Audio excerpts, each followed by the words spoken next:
Nikusalimu kwa jina la Yesu, rafiki yangu popote pale ulipo na unaponisikiliza. Kuna jambo moja nataka tujifunze, jambo ambalo litaweza kutuongoza katika kweli ya Kristo na kututoa kwenye changamoto ambazo huenda zitukabili bila kujua. Kusoma Mathayo 7 mstari wa 21 mpaka 23. Maandiko matakatifu yanasema kwamba si kila mtu aniambiaye Bwana, Bwana atakayeingia katika ufalme wa mbinguni, bali ni yeye afanyaye mapenzi ya Baba yangu aliye mbinguni. Wengi wataniambia siku ile, Bwana, Bwana, hatukufanya unabii kwa jina lako, na kwa jina lako kutoa pepo, na kwa jina lako kufanya miujiza mingi? Ndipo nitakapoambia dhahiri, sikuwajua ninyi kamwe, ondokeni kwangu ninyi watenda maovu. Hapa Yesu alikuwa na maana gani?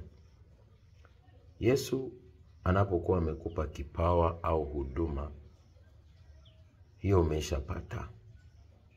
Kuitumia kwa ajili ya ufalme wa Mungu au kuitumia kwa ajili ya shetani na maslahi yako ni uchaguzi wako.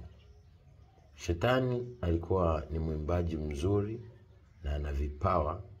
Alipomwasi Mungu, Mungu hakumuondolea kipawa chake, bali aliendelea kukitumia ila kwa njia ya uharibifu. Kwa hiyo na wewe kaa tafakari, jiulize, ule wito na neema na karama Mungu aliyokupa, je, unaitumia kwa ajili ya mapenzi ya Mungu au kwa ajili ya mapenzi ya shetani? Je, kila ambacho Mungu amekiweka ndani yako kinamfurahisha Mungu au kinamhuzunisha Mungu?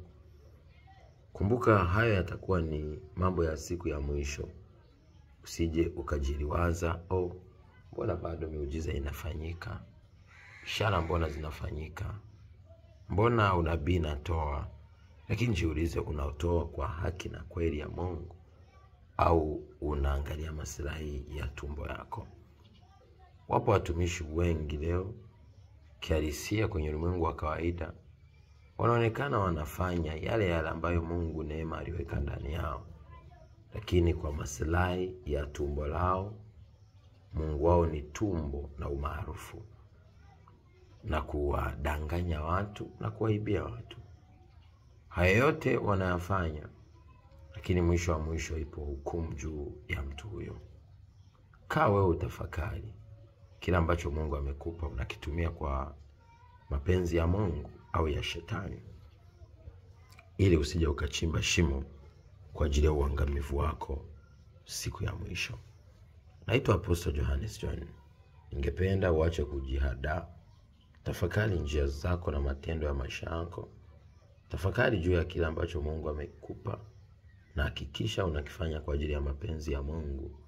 Hapo ndipo utakapofanikiwa sana, na ndipo utakapostawi na kuona ufalme wa Mungu.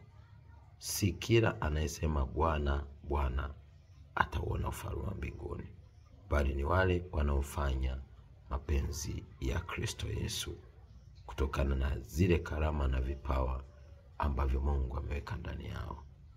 Asante sana. Be a shining star in Jesus' mighty name. Amen. Shalom.